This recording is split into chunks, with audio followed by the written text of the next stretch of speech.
waaw jërëjëf da nga laaj lu mat a laaj lu am maanaa parce que su feebar lëmbee àddina ñu koy wax mbas mi muy pandémie bi nga xam fépp la laal bi muy jóg nit ñi amul tiitaange gu mat parce que réew yi nga xam ne ñoo pon koom gën a rëy ci àddina ñoom la gënoon a jaxase ba nu tiit dem nañu sax ba réew yi nga xam ñoo lañu yaakaar ñoo gën a développé amuñu sax masque nga xam ni kon loolu lu doyoon kéemaan la pour réew yi nga xam ni surtout réewu Afrique yi nga xam dañ leen a considéré woon comme réew yu amul doole. waaye nag bi ne bërëttam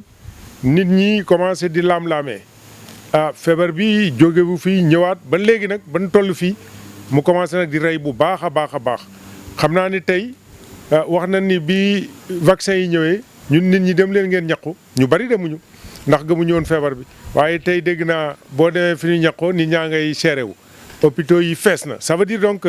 mais ba tey itam ñàkkul am na Sénégalais yoo xam ni ñoo ngi koy laam-laamee loolu nag dama ni ñàkk teey ñàkk wéradi ñàkk ànd ak sa sago passé wul loolu parce que loo xam ni moom foo gestu gis ku mu rey koo gestu ko gis ku mu dal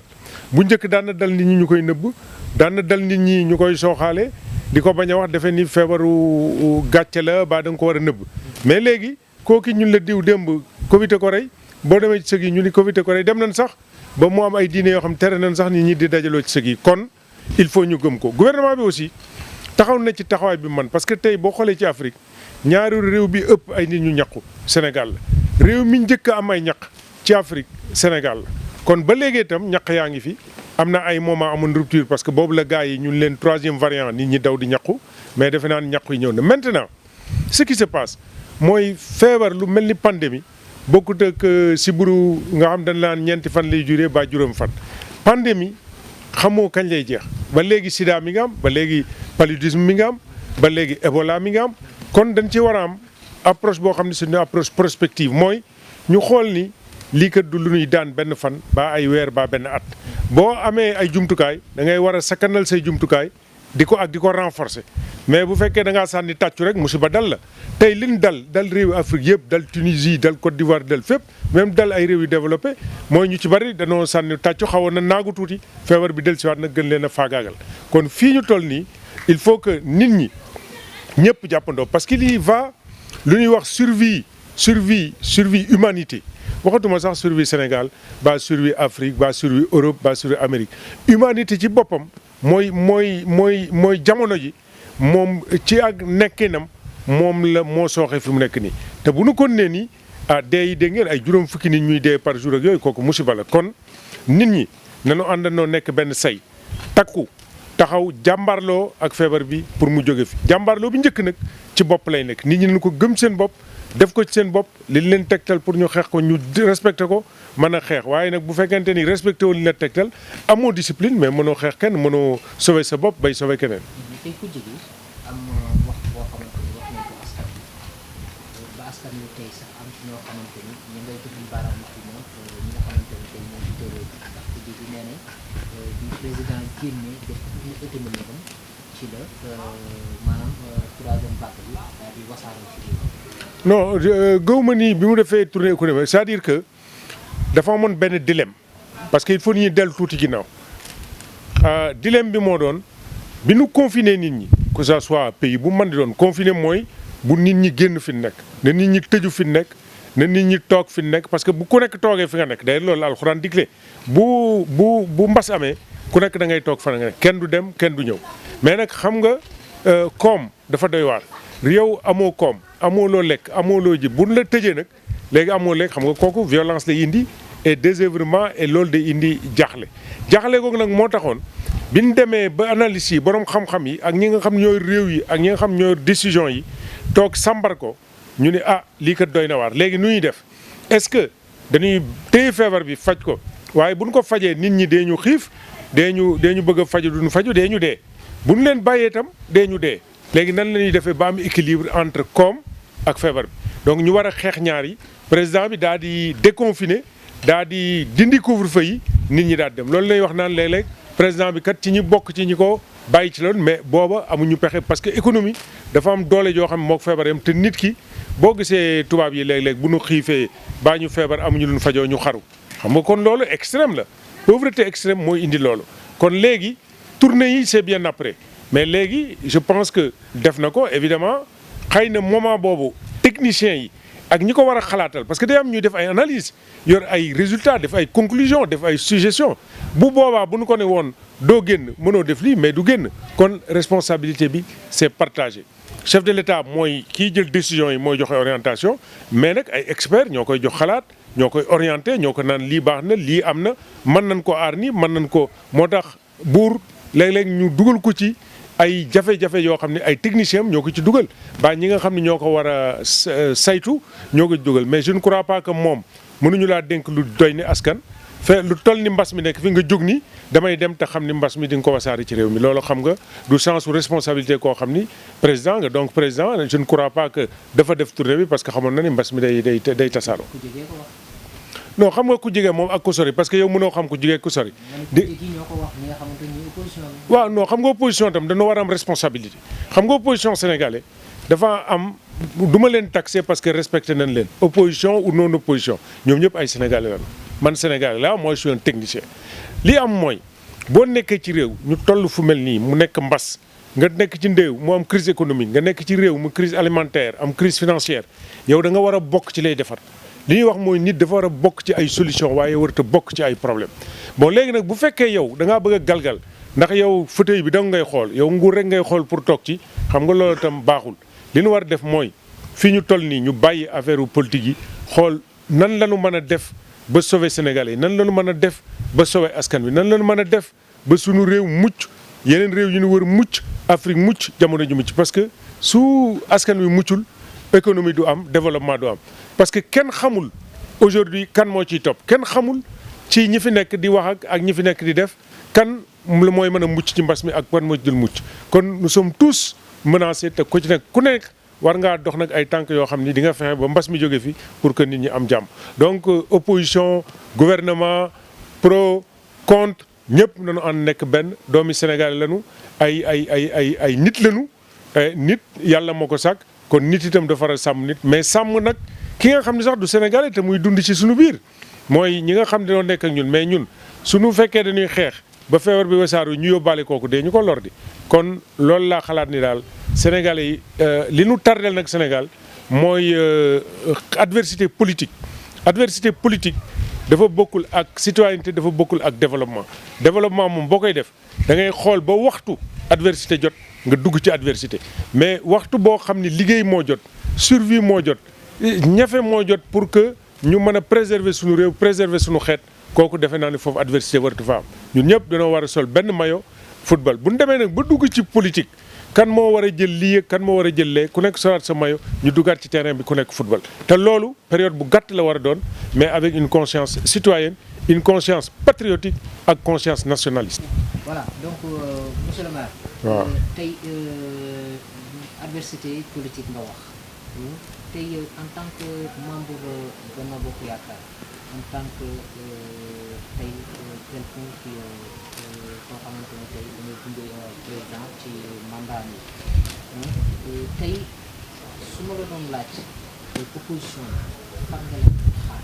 ci li nga xamante ne mooy wàllu mbas mi nga xamante ne tey ñetteel bi vague te ñuy wax sax ñu waxee pourquoi pas ñu duñu dem ci quatrième vague. waaw mais mën nañoo dem sax ba 6e ou 10e vague xam nga mbas mooy li ma wax da ngay am lu ñuy wax vision prospective mooy mënoo koo xeex ci ay fan xamoo kañ lay durer parce que variant bi mooy que virus bi dafay muter mën nga koo rey nii mu soppaliku jiit nga rey jiit gi mu soppaliku jaan donc kenn xamagul kañ lay jeex donc ñun li ñu war a def mooy ñu ut suñuy jumtukaay ñu am taxawaay boo xam ni danañu mën a taxaw ba faaw mais duñ toqi nag parce que su fekkee da nga taxawaay boo xam di nga toqi ba taxawaay boo xam ni di nga sonn bu boobaa doo mën a xeex mbas mi donc il faut ñu def ci suñu bopp ni xeex bu gudd lay doon xeex bu metti lay doon xeex bu yàgg lay doon xeex bu cher lay doon te loolu pour ñu def ko il faut que sénégalais yi mën a ànd gouvernement bi rek amul benn réew tey bu wax ni mën naa am moyen moom rek mu taxaw xeex mbas mi ba mu jeex parce que mën nga am ay moyens tey. gis nañ fi Tunisie d'ailleurs muy dëkk bu gën a. catastrophe c'est catastrophe ñu am problème oxygène. catastrophe mais temps yi rek lañ leen may oxygène mais xam nga ñoom itam crise politique bi daf leen secouer parce que nit ñi li ñuy dul bàyyi xel mooy Tunisie demoon na ba am benn plateau médical bu baax ñoom bari wuñu te dëkk bi am na potentiel parce que ñoom seen gaz xam nga mooy bi jëm Caucase lii bi def leen koy may donc am nañu ay avantages am nañu proximité de l'Occident am nañu ay experts yu baax mais problème mooy printemps arabe boobu fi jaaroon crise économique yooyu dafay déstabiliser réew c'est-à-dire que est-ce que dañu war ay groupe politiciens jël en otage réew mi ak jumtukaay yi nga xam ne moom la réew mi war a fajoo moi je dis non que ça soit le pouvoir que ça soit le contraire il faut que Sénégalais yi taxaw jàmbarloo ak feebar bi jël seen réew nekk ay patriotes li manqué Sénégalais nag généralement boo demee Tunisie foo seen li ngay njëkk a seen mooy drapeau bi def naa fa 13 ans drapeau bi ngay seen tunisien mën ngaa laal rek mais bul laal Tunisie boo demee Côte d'Ivoire même chose drapeau bi ngay njëkk a seen gaynde éléphant bi ñay bi bul laal seen drapeau donc nit dafay nekk patriote nit dafay nekk nationaliste nit dafay bëgg xeetam bëgg boppam bëgg réewam mais damay xool ni Sénégal léeg-léeg notion patriotisme boobu dafay des ce n'est pas adressé à l'opposition ça peut être adressé aussi à des gens du pouvoir tant que amuñu cette vaillance nationaliste nga xam ni patriotique boo gisee sax canadien mu yor sac bi da koy jël da ciy def drapeau Canada pour ñu bañ koo jaawale ak Amérique boo demee Amérique waxal américain bi lu nekk mais bul laal réewam réew da nga koy aar donc li ñu war a def mooy ñu àndandoo ñun ñëpp nekk benn ku am moyen nga génne sa moyen pour mbas mi tey am na ñoo xam ne ay sénégalais lañu dañuy politique nekk ci opposition ba politique guñu mais mën noo dem jëndi ay jumtukaay jox ko hôpitaux am na tey ay sénégalais yoo xam ni mën noo tabax ay hôpitaux am na ay sénégalais yoo xam ni y a un joueur là tout à l'heure boo xam ni Kalidou mi ngi indi benn bateau pour indi ay jumtukaay dëkk bi mu dëkk jumelle dëkk ville boo xam ni jumelle la ak Ngaye Mékhé muy Saint-Dié-des-Vosges mais ñu loolu mooy action citoyenne mais lii nag li ñu ci war a jàngaat mooy réew dafa war am ay patrons d'industrie des patrons d'entreprise des magnats yoo xam ni tey bu réew mi demoon ba am jafe-jafe ñoom dañu génne xaalis bu tolloog lu réew mi mën a génne ba loo xam dina ko jege pour mën a aar seen askan mais Tunisie boo demee Hammamet hôtel yi fa nekk yëpp tunisiens yee ko moom boo demee ci entreprise industrielle yëpp tunisiens yee ko moom baa ñoo ci ëppale ci capital mais Sénégal ñaata hôtel la fi Sénégalais moom ñaata industrie la fi Sénégalais moom mais protectionnisme américains yi dañ ñu naan bu leen joxee subvention seen paysans yi bu leen joxee subvention seen agriculteurs yi ak éleveurs yi boo demee France daf koy def Amérique daf koy def il faut ñu protéger gars yi il faut ñu créer une race de Sénégalais ñi fi nekk ñaar u ñett ñoo xam ne yaakaar ne am nañu ay milliards xam nga mën naa am sax amuñu ko mais dañ koy foog rek mais dañuy bëgg fàgg leen daaneel leen ba dootu ñoo am dara il faut que culture boobu jóge fi que ñu yéeneente jàmm nit ñi yéeneente alal seen moroom nit ñi xam ni dañoo war a construire des races de Sénégalais yoo xam ne dañoo am koom parce que réew bu demee ba am crise ay doomam ñoo koy sauver ou bien diaspora bi aussi aujourd'hui diaspora bi su ñu amul confiance ci réew mi du ni ni xaalis banque diaspora des Sénégalais de la diaspora bi ñu njëkk a lancé à l'étranger man maa ko lancé j'étais secrétaire général de l'association des institutions africaines de financement de développement suñu beneen grand Sanou lancé la banque de la diaspora africaine mais booba diaspora bi gëmuñu réew mi parce que dañ naan suñu xaalis bu ñu demee day saay donc il faut que schéma yooyu yëpp ñu liggéey ci ànd nekk benn am des conditions de sécurité yéeneente jàmm ñi fi nekk ñu pousse leen qu'on leur ouvre les banques qu'on leur donne des dotations que ñu alléger fisc bi bañ leen a sonnal mais tey am nga 800 millions 1 milliard rek ñu dóor la jaaxal la song la tong-tong la ba nga daanuwaat ñaata Sénégalais kon ñoo koy am léegi ay gan ñooy ñëw yor xaalis boobu yor ay milliards utiliser nu tubaab yi ñëw bon bu ñu nee tubaab c'est pas péjoratif c'est-à-dire c'est une façon de dire ñi nga xam ne mu ñooy pays développés yi parce que ñoom lañu gën a xam mais tey Afrique mon cher ami ñun ñoo ëpp richesse ci monde bi richesse monde bi yëpp ñoo ko yor ah placement yii nekk ci kii Congo boo demee Congo fa la ñu koy defaree zircon bi pétrole bi or bi fer bi et cetera mais ressources humaines écoles yi ñu jàngee ñun ci la ñëpp jàngee africains yi ñoo leen am population bu gën a jeune ñoo ëpp ñu xam-xam suñu continent moo gën a rëy ñoo leen ëpp suuf soo xam ne boo ko bayee mu dem ñoo leen ëpp ndox ñoo leen ëpp jant ñoo leen ëpp énergie solaire waaw yow lu tax ñun ñu war a nekk ndàcc toujours lu tax ñun ñu war a dépendre toujours ah. waaw léegi nag problème bi mooy il faut que mu am une conscience nouvelle d'africain il faut que africains yi gëm seen bopp soo gëmul sa bopp kenn mënu laa yóbbu il faut que réew yi aussi dirigeants yi jël africains yi jël seen réew yi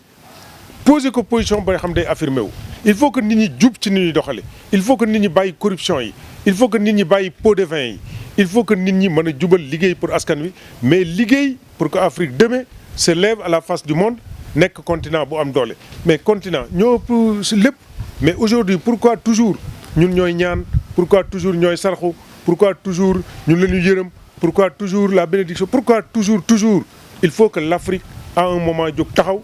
indi li mu am doomam yi jóg taxaw politiciens yi jóg taxaw et en ce moment on pourra s'affirmer à la face du monde donc loolu mooy sama conviction man du conviction politique conviction technicien la conviction doomu Afrique la conviction la koo xam ni wër na Afrique def naa réewu Afrique yëpp gis naa projet de développement yi ci Afrique yëpp et xam naa ni c'est possible et sama réew mi Sénégal xam naa ni réew mu mën a émergent la donc bi may ñëw fii 2014 PSE moo ma gën a indi man mosuma militer parti politique président Macky Sall moo tax ma dugg ci parti politique quand j'ai vu ma dem man en tant que fonctionnaire de la Banque africaine Paris à la Banque mondiale ñu présenté fa PSE alors il y avait les bailleurs de fonds ministres yi ku nekk présenté bi ma génnee ma ni mais lii su ko Sénégal defee dina dem et ma laaj leen maa yéen est-ce que lii da ngeen koy def dëgg-dëgg am da ngeen di tuur lëndëm rek nit ñi nii président ni noonu lañ koy defee 2014 ma dajeeg moom man leen man damay ñibbi parce que lii ma gis nii bu nu ko jàppee mën naa ci développer sama réew mën naa ci développer sama dëkk et loolu tax ma ñibbi si am conviction am yaakaar ni bu ñu ñëwee dañuy liggéey et en ce moment pays bi mën na nekk un pays émergent loolu mooy sama gis-gis mooy sama conviction. maire nag yaay actuel maire de Ngaye pour 2014 la ñëw Sénégal ci wàllu PSE ñu suqali si réew ci li nga xamante ni moom moo jàng wàllu économie wàllu financement ci banque tey gis nañ ne que Ngaye am na beneen facette bu muy doxee gis nañ changement yu baax gis nañ nga xamante ni jot foo na tey parce que président wax ne que ni localité yi ñu ko mosul léegi génn tey da ngay sampaat sa dëkk wala da ngay xaar waa Ngaye sampaat la wala da ngay xaar président sampaat. non man candidat là pour sama succession pourquoi parce que politique locale amul secret amul complot amul combine boo liggéeyee am résultat jeex na boo liggéeyee am résultat mais liggéey nag mooy liggéey pour li nga xam ne mooy suqali askan wi suqali dëkk bi mais pas liggéey pour yow li lay teg ba li nga xam ne mooy yokk sa daraja donc liggéey moo yor résultat donc ñun def nañ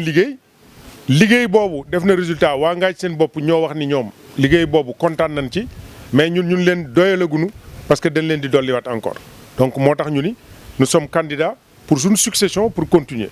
pour rek nag pour liggéey bu liggéey jeexoon ñu génn ci parce que demuñu pour nekk maire demuñu pour am ndombo demuñu pour plaisir ou am honneur parce que amuñu ci dara nag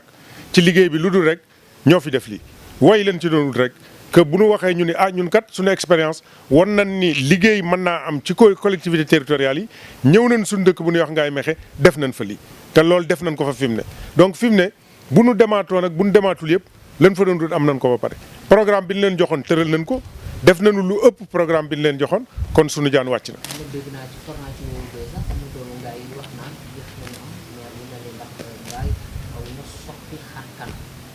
ni ñu meloon bu jëkk. waaw ñoom xam nga ñoom ñooy apprécier xam nga man génn naa gis naa ni àddina doxe gis naa li mën a am yaakaar naa lii mën naa ko indi sama dëkk parce que am na programme de développement mooy cadre référentiel PSE boo xam ni mën na ma ko permettre bi ma ñëwee ma wéeru ci liggéey ànd ak sama conseil municipal ak waa dëkk bi ñu def ko am résultat comme ñoom suñu kontaanee ci loolu baax na mais man li may wax rek mooy mën nanoo am lu ëpp téeméeri junni yoon li ñu def nii parce que affaire bi liggéey dong la amul secret mais ñoom itam nanu bañ di yàq rek ñun ñuy liggéey ñoom ñuy bañ a yàq boo defarul itam bul yàq rek mais bu kenn di defar ñëpp di yàq. politique municipalité bu Ngaye Mékhé est-ce que xalaat na ëllëgam ci mandat bi nga xamante ne tey yaa ngi ko wutuwaat ngir andi wàllu infrastructure yu bees ci biir Ngaye bañ doomu Ngaye man xaani ci leneen xew war ko mën a am seen biir parce que gis nañu tey Ngaye développement mi ngi fi tey kuy sol daal da nga naan naa jënd dàllu Ngaye ndax muy gën a garant effectivement ba ci ceinture yi ñuy takk ba ci yeneen ak yeneen casquette en cuir yeeg yooyu gis nañu que même en Europe sax doomu Ngaye ña ngay maanaam jël bi nga xamante ni ñu koy liggéey fii seen réew di ko yóbbu nit da lay may dara ko mu leer na ni fii Sénégal la jógee. effectivement muy Brésil muy Argentine nga gis seen i doon suñu tey mën naa wax ne que ni suñuy carax dañu gën a mën a sol carax yi fi lañ ko defee. li municipalité bi xam ne lu ñu xalaat ëllëg moom gouvernement bi jublu ko loolu ñu mun a implanter usine yu mel noonu foofu. Ah effectivement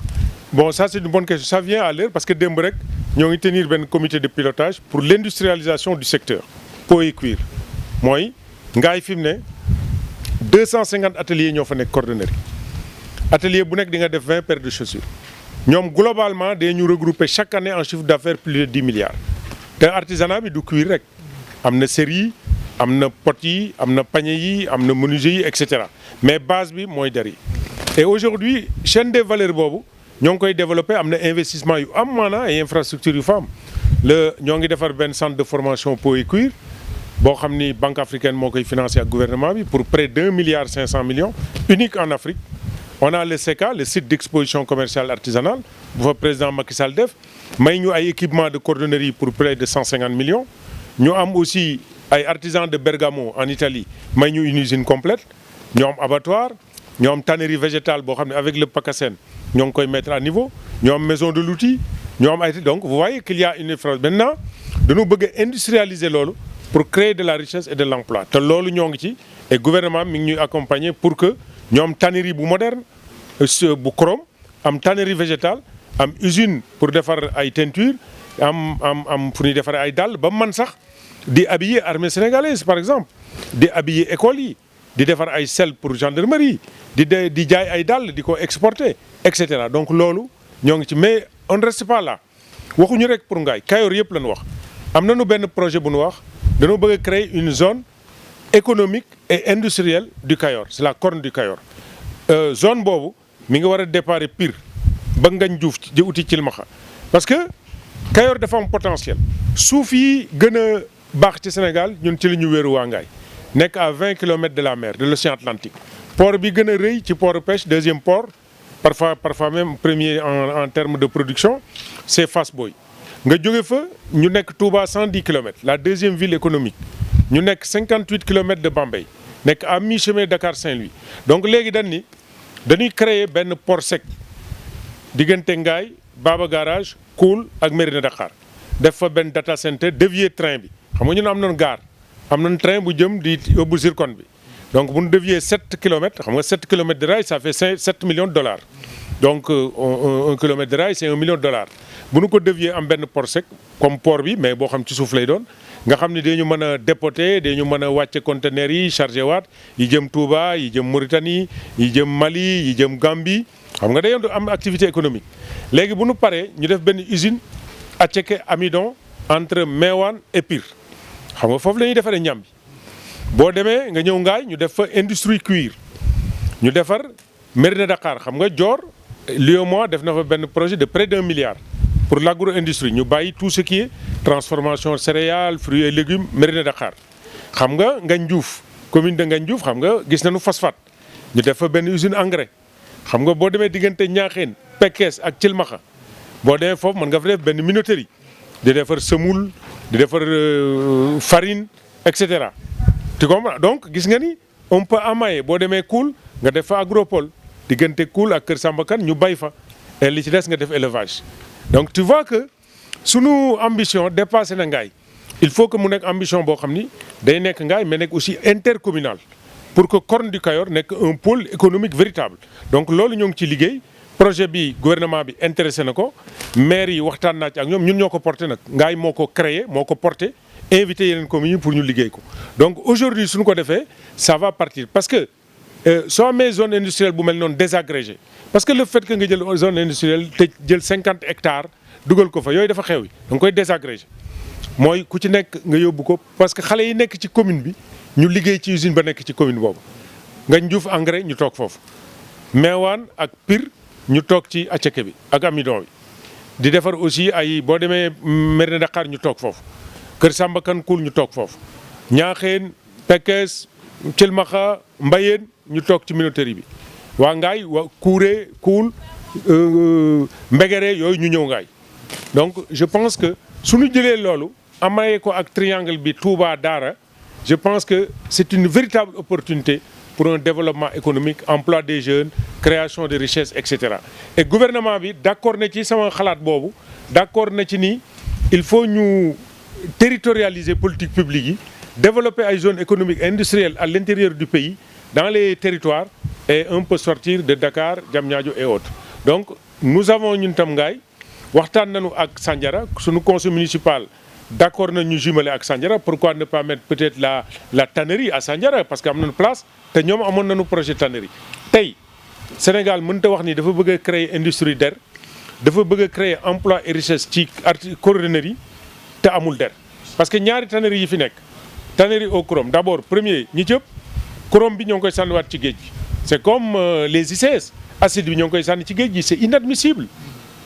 Ben Ali bi nga xamee ni cimenterie yi commencé nañu di polluer cimenterie yi nekk à la sortie de Tunis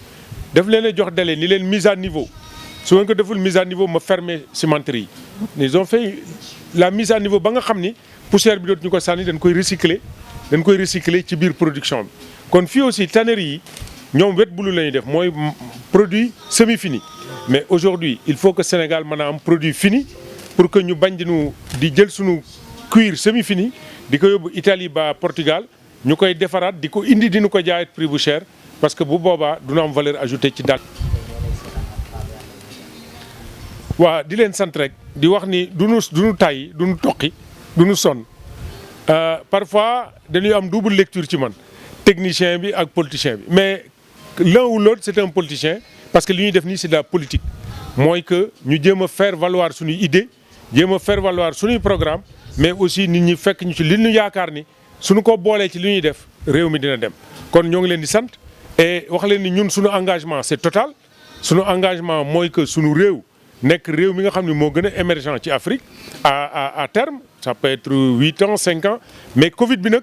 laal na réew yu bari mais bu ñu découragé nañ leen essayer jël faiblesse bi nga xam ni ci la ñu Covid bi dugal ñu jëm ko transformer en force mais bu boobaa il faut qu'on soit sérieux dans la gestion de ces crises-là. Il faut que l'on soit aussi prospectif. Il faut aussi que nous jàppalante, qu'il y ait de la solidarité. Il faut aussi que nous discipliner.